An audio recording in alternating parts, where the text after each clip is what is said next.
Magandang araw sa inyong lahat at welcome sa aking channel. Puring-puri ng netizens ang relasyon ni Kim at Paulo dahil habang tumatagal ay lalo itong tumitibay. Komento nga nila, parang mag-asawa na raw ang dalawa. Makikita naman sa kanilang Instagram post ang journey ng kanilang relasyon na habang tumatagal umano ay paunti-unti nang nilalantad. Sa latest Instagram post ni Paulo ay makikita ang picture kung saan kasama si Kim. Komento naman ng Kim Pao, Mr. and Mrs. Avellino. Kinilig na naman ng mga Kim Pao fans at kanya-kanya nga silang pasimpleng post sa social media accounts nila. I'm 59 years old. Kayo na lang ang natitira sa mga idol ko na matibay. Sana magtuloy-tuloy kayong dalawa hanggang sa magkapamilya na.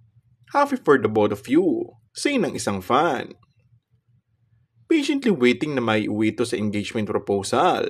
Saan naman isa pang tagahanga?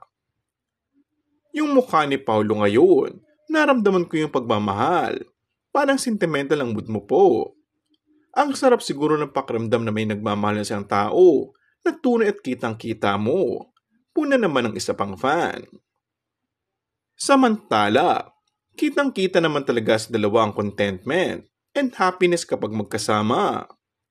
Maging kami ay feeling nga namin ay talagang magtuloy-tuloy na ito hanggang kasalan. And that's all for our today's video.